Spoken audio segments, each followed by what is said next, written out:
from the email list. We closed 3, and that so far has been 26,500. It's an incredible win, and it's a lot better than 0, which is where we've been in the past from our email list. I'd love to get a fresh sense of how y'all's business works. So what problem do y'all solve? So the number one thing we work on is physician burnout. So 50% of doctors in America are burned out today. So they work long hours. It's obviously very stressful work being a physician. And then I think physicians especially can be very hard on themselves. Some of the mental aspects of being a physician, they can get very wound up. And so what we do is we coach physicians. We teach them how to put their most important patient first, themselves, and we help them get out of burnout. And how do you do that? I have a few physician friends, so I'm curious what the process is. There's a lot that goes into it. I mean, the 3 main symptoms of burnout are physical and emotional exhaustion. So just being really tired, depersonalization, so having trouble connecting with their patients, and then self-efficacy, so losing their sense of meaning, feeling like they're just a cog in the machine. And so we tackle all those things. So a lot of the physical and emotional exhaustion is really just teaching them to put themselves first and getting them to understand that, like, well, in the short term, powering through can work. In the long run, it's really not going to be sustainable. And then it's a lot of the mindfulness stuff to make work less stressful, to help them be able to connect with their patients better. And then putting them within a supportive community of doctors so they can see they're not alone with what they're going through. That's a big part of it as well. What's the product that you sell? Is it coaching or a course, or what's the method? Yep. It's a 120-day coaching program. Okay. And how does it work? What are the different deliverables someone gets when they buy? Yeah. So they get one-on-one coaching. They meet with their coach every single week. And then they get group coaching. That's twice a week that they have Zoom access to. Then we have a self-paced library of resources called the Medical School 2.0 library. In addition to that, they get daily email support, and anytime they need anything, they can email their coach or schedule additional 15-minute sessions. And what's the price point for that?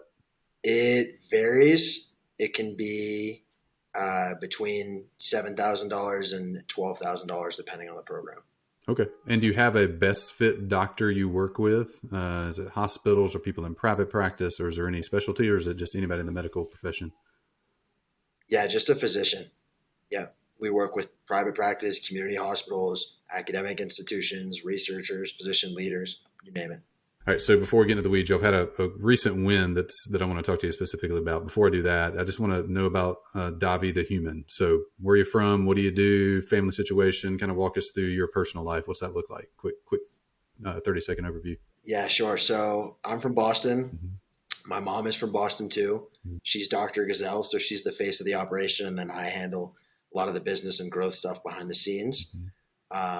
Went to Vanderbilt, studied business and math, and then today I'm the chief, you could say, growth officer, director of client success. I wear a lot of hats in the family business, but my job is basically to make sure that we can help as many physicians as possible. And then my mom and our physician coaches do the coaching. Got it. So you handle getting clients. She handles fulfilling them when you get them. Yeah. I mean, she definitely does some getting and I do some fulfilling too. But in general, I think that's a good way to put it. Yeah. Very nice. So you recently had a really successful email campaign that went well for you. Tell me about it. What happened? Yeah, so we have tried to pull from the email list in the past, and my mom has a long career as a physician coach. She's accumulated a lot of emails, and we've not been successful. So we've tried different templates we found online. We've tried campaigns from YouTube. We haven't been able to make sales from our email list. The first module we went through with Growth Tools was the Make You Cry campaign. So it's kind of a play on words. It's about making people cry from joy, not from sadness, but giving them a deliverable that really wows them. And so we added that into our coaching program, giving our clients a burnout-free blueprint before they lock into working with us. And we used Growth Tools templates, and we wrote really great emotional copy. We had, I think, 12 physicians book sales calls, 10 to 12 physicians, which we haven't been able to get people to show up to calls from the email list. We closed 3, and we still have a couple of calls pending. And that so far has been 26.5 in revenue, 26,500, which again is an incredible win. And it's a lot better than 0, which is where we've been in the past from our email list. Yeah. Wow. So how big is the email list? 2,100 and change physicians. That's just, by the way, that's excellent to get $28,000 out of a list of 2,000 in general, much less if it's been kind of dead in the past and you generate that. That's really good. Those are really good numbers. So walk me through the premise of Make You Cry. I think you said you give them a free thing before they buy, or give me a little more details on how the emails flowed and what the offer was that was unique this time.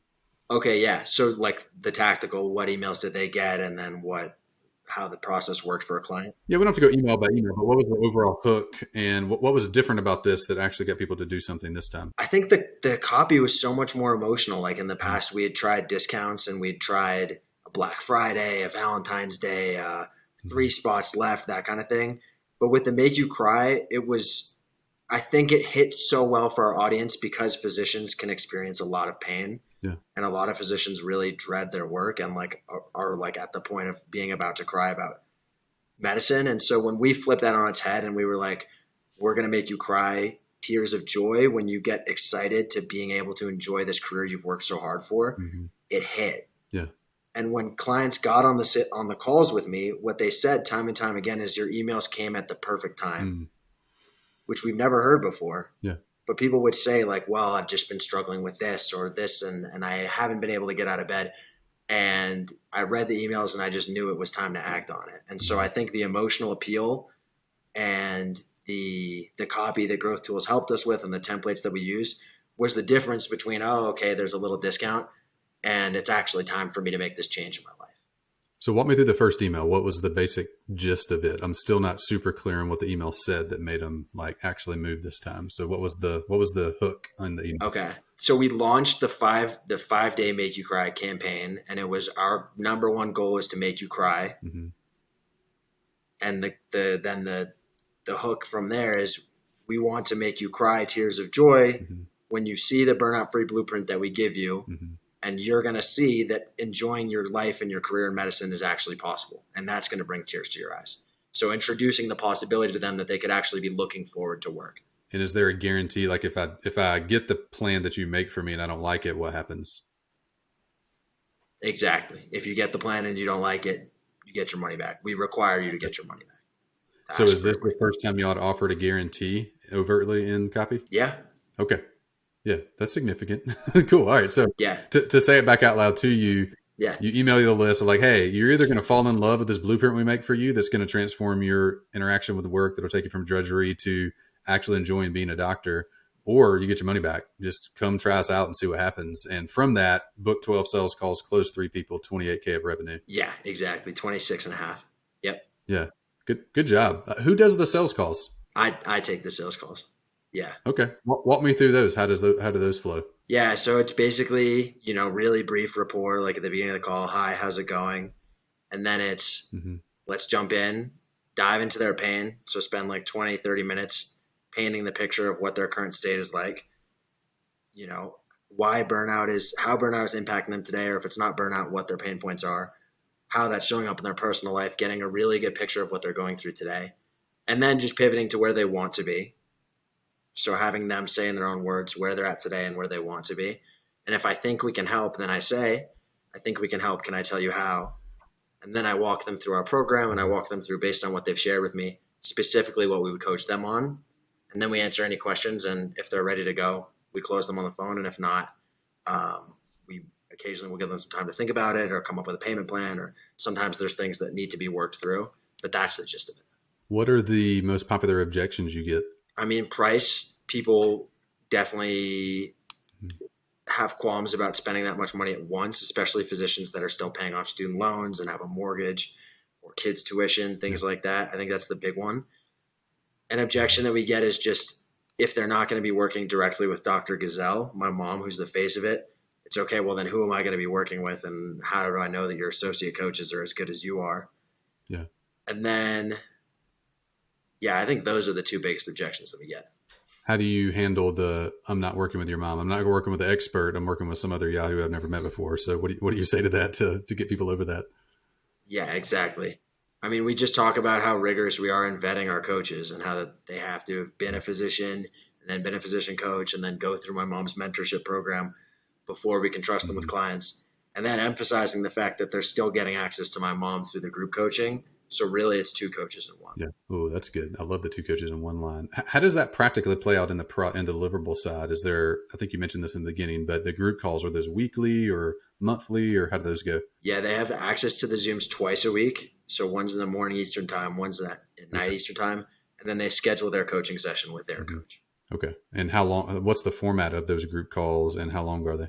The group coaching sessions are an hour, and then the sessions with their coach are 45 minutes, and they alternate weekly between 45-minute coaching sessions and 15-minute laser sessions. So every week they have a touch point, and it just alternates throughout their program between 45 minutes and 15. So let's go back out to the email sequence for a minute. I would love to talk sales a little bit more, but so on the email sequence, how does that, what was different about this one versus ones you've done in the past? Like what's your theory on at least why it worked versus the previous ones have not? We got much more of an emotional response. Mm-hmm. It was more deliberate and consistent. So it was a 5-day campaign and we sent 7 emails in 5 days. We've never emailed at that frequency before. So we were on people. And then we followed up to the very end with last call. We included more calendar links than we did in the past. So I think it was a combination of people got much more of an emotional response to the Make You Cry emails. Yeah. And then we just, Growth Tools gave us the actual, okay, here's how often you should send an email. Here's how often you should include a calendar link, the tactical stuff that actually worked. Yeah. How have those clients been since they've come in? Have they interacted well and got past the plan part, or what's been their experience so far? Yeah, I mean, it's early to say. I think the client that's been the longest from this campaign is 2 weeks, but they've all loved their burnout free blueprints that they've seen. Yeah. And by the end of the sales call, there's almost been a like, oh my God, like let's get started this second. Yeah. Right. So there's a lot of that emotional pain that I think the email campaign stirred up came out on the calls. There were some very emotional calls, to be honest. Yeah. And I think the physicians, like, it got them to realize how bad things have gotten. Like something that we say in our coaching group is the last thing a fish notices is water because you're swimming in it all day. And the last thing a burned out physician notices many times is burnout. Yeah. And I mean, we have doctors telling us, I've been burned out since Obama was president. I've been burned out since my kids were born. They're going off to college. And so for them to, finally get that shaken up when they're ready to make a change, they're ready to make a change. Yeah. And I think the Make You Cry copy was really powerful for getting them to start to see that looking forward to medicine is actually what they want and that they're so far removed from that today. Yeah. Wow. What, because a lot of our clients struggle with burnout as well. I mean, I think probably several people on our team probably struggle with burnout. If you're going to coach someone through, to get out of the marketing piece for a minute, just into what y'all really do, which is helping people, go back to enjoying the thing they signed up to do. How do you walk somebody through being burned out to thriving? Like if we're friends sitting down at Starbucks over coffee and I'm like, hey man, I think I'm just burned out. I love what I do, but I want to fall back in love with it. What do you walk me through to get me there? Yeah. I mean, I would say the first step is the physical and emotional exhaustion piece, right? So when you're exhausted, you're not going to be feeling joy in areas of your life outside of work, let alone in work. You're not going to be experiencing connection. What happens is basically in the body, you're constantly in fight or flight. There's a ton of stress and cortisol flowing through your body. You're not getting serotonin, which is what people feel when they're proud of themselves. And you're not getting oxytocin, which is what people feel when they're connected with others. And those are going to be the two number one hormones when it comes to getting past burnout. And you're not experiencing a drip of them today. So the first thing we have to do is get you to a place where you can rest, where your cup is not empty, where you have a little bit of energy in the tank. And then we can start to reevaluate, like, why is it so important to get out of burnout? Who depends on you? Your kids, your aging parents, your patients. How does your relationships with all those people transform when your cup is full? So getting them to really buy in and see how important it is for them. And then it's very, very tactical and depending on the physician. So doing things that are going to fill up their cup. Some physicians need help setting boundaries. Some physicians really isolate and they need more help connecting.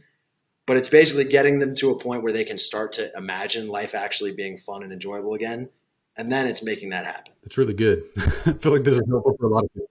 Thank you. That's my 2 cents. My mom might give you a different answer. How did she get into there? Yeah, my mom was a burned out physician. She was raising me by herself, a single mom. She was a professor at Harvard Medical School. Yeah. A palliative care doctor, so dealing with people at the end of their lives. And had a ton on her plate, felt like a complete imposter, which is what a lot of physicians say when they come to us. Didn't think that she could handle it. At home, she was guilty for not being present enough with me. At work, she was guilty for not being present enough with her patients, and it all just kind of boiled over. And she actually hired a coach, and she got out of burnout and she was able to breathe again and started this business and got promoted and everything went, when she was out of burnout, she was able to do the things that she wanted in life. And so the business is really based on her experience and her getting herself out of burnout. Yeah. Wow. All right, back to marketing for a minute. What's the next step? So you've had one email campaign that worked really well. How do you capitalize on that? Well, I think you said it, like, to squeeze that much juice out of a small email list is impressive. And now it's time to grow the email list. And so as we move forward with modules and growth tools, like we've done a lot of website optimization, we're excited to get started with partnerships. But for me, it's like, if we can make that much money off a list of 2,000, then what are we going to make when we have a quarterly launch on a 10,000 email list, on a 20,000 email list? So it's growing the email list. And then it's just making sure that as we keep going, we have the systems in place to handle as many clients and make sure that we're still wowing them as we grow. So I think as we scale, there's going to be a little bit of slowing down that needs to happen just to make sure that all of our clients are getting, wowed by us and love us and are really excited, and we're actually doing what we say we do, which we do today. But I just want to make sure that as we grow, we stay there. But then it's just growing the email list and helping more physicians. What's your goal for the year? 7 figures.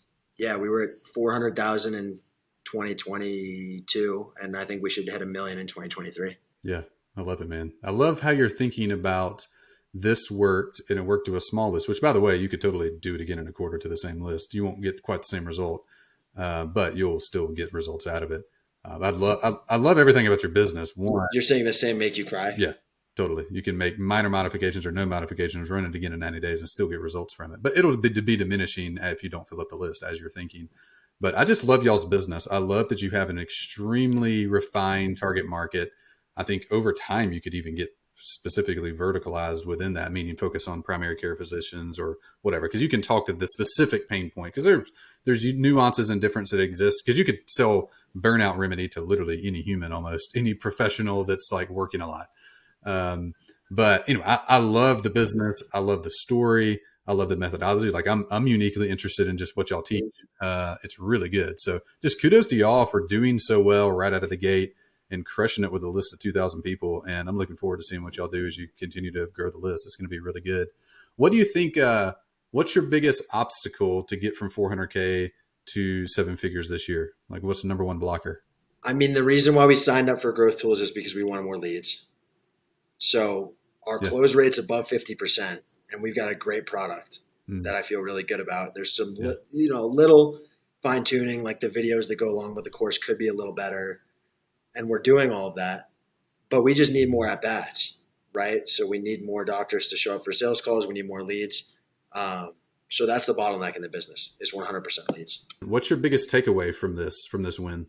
I would say don't underestimate the power of really emotional copy, that like the words on the page matter, and that you can reach someone, and that there's proven templates to it, right? That you don't just have to guess as an entrepreneur. Like you can get some of that guidance and plug in the story of your clients and what they're feeling, and it will jump out of the page at them, and it will hit them when they need it. And for every entrepreneur out there who has a list that wants to pull from it, your clients are experiencing pain and your clients want your product, especially if you have a good one.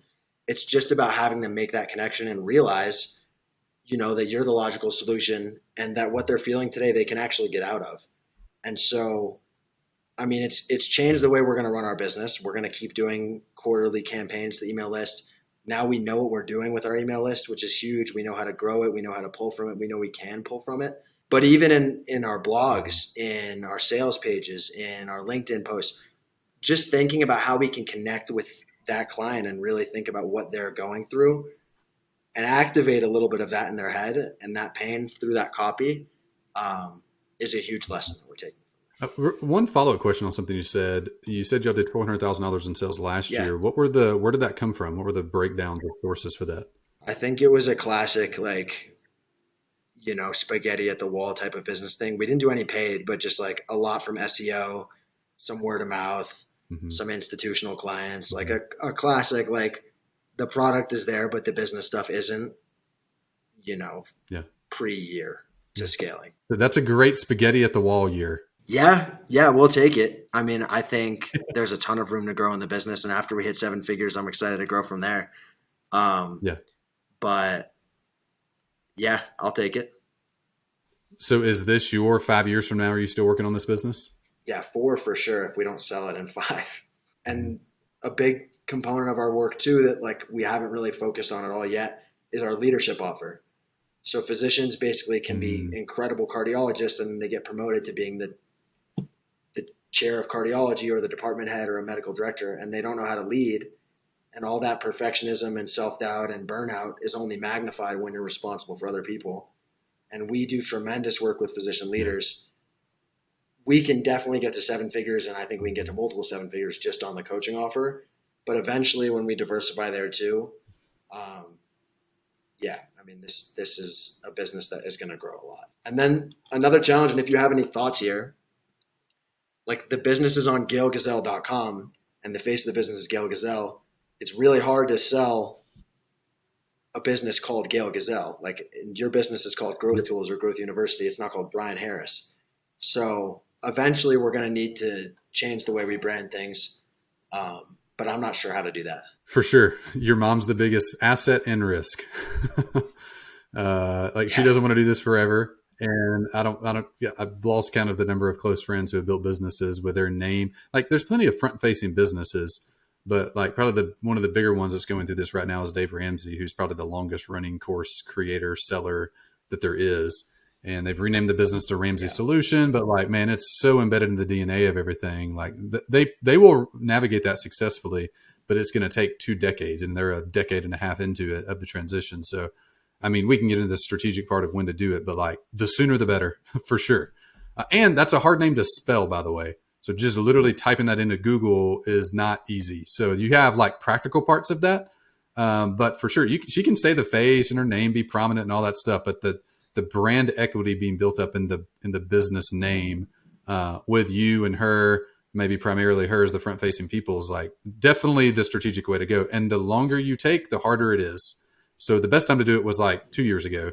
The next best time to do it is this year. That's a really good yep, question and something like for whatever reason I started thinking about really early on. I don't know why that was even on my radar, but another person that's navigating this right now is Michael Hyatt. They've now switched the company to fullfocus.com or .co or something, but they were Michael Hyatt for a decade. And that isn't an extremely smooth transition. Like it takes time to do that because everybody knows that. Nobody has any idea what Full Focus is. It's the name of one of their products, but they have a bunch of products. So anyway, I love that you're thinking about that. I also love one other thing off your question that you said. When you said we have this other product, I somewhat cringed because you can go a really long ways with one product. But then at the end, you said that's something for yeah, later once we hit multiple seven figures. Yes, that's the way to think about it. You don't need a second thing right now at all. You just need to get really good at selling one thing and beating the ever living crap out of that one thing. And then years from now, add a second thing, and that's totally fine. So, yeah, is that helpful? it is helpful. Can I ask you another question? Totally. Yep. Is this going to be your thing in 5 years? Oh, yeah. Good question. The mission goes out to the end of the decade. We're trying to solve a fundamental problem, which is making it almost impossible to fail for businesses to get customers. So really what we're building is trying to actually solve that problem. Just like 100 years ago, having a car, or maybe 120 years ago, buying a car was impossible until Henry Ford and others eventually perfected the process of building a car cheap and people could just pay 20K and put their key in and the thing would run. You didn't have to like go build it in your garage or anything like that. And pretty much all marketing and sales processes are all build it in your garage things that take forever to figure out. So the fundamental problem that I want to solve, Mm. and this is, by the way, maybe my favorite question in all the business, it is, what's a problem so interesting to you that you would gladly bet the next 20 years of your life on solving it? Like, that's an interesting question to me. And I'm 10 years in to this business, a year and a half into being hyper focused on that problem. And I think by the end of the 2020s, we can have that like solved for a couple specific kind of businesses. It won't be solved for auto mechanics and chiropractors, but for online course creators, coaches, people that teach, maybe even outside of that, maybe get into SaaS and stuff over the decade. I think we can fundamentally have that problem solved, which means when people hire us, 95% of our clients hit their quarterly goals regularly. I mean, whatever growth goals we set, we hit, and we set another growth goal and we hit, and we set another goal and we hit. So I'm highly interested and fully plan to stay here until we solve that problem. After that, I don't know. I think we can then take the architecture of the solution for that and apply it to other really interesting problems like marriage or personal finance or parenting or things like that are just big human level problems. Yeah. Like burnout is one for sure. Like career happiness is probably the overarching like problem that exists there. And burnout is one thing of like just grinding yourself to nothing. And there's other like sub problems underneath that would be interesting to solve. So like I'm going to do something for the next 20 years. And I have no interest in retiring and sitting on the beach. That gets boring after like a week for me or 3 or 4 days for me. I love rest. I love calm. I take plenty of vacations throughout the year. But like I love building stuff and solving problems. So I want to do that for a really long time.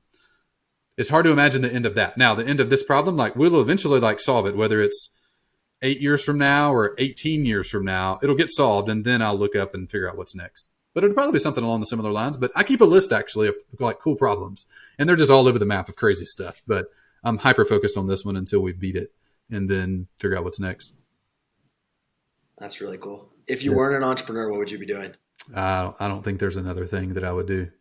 Like I think Jim Collins has a good concept on this. He calls it the headshot concept. And you can go read Good to Great and get in the weeds of that a little bit, but. He talks about what you are genetically encoded to do. And he tells a story of when he, like in high school, he was great at math, loved math.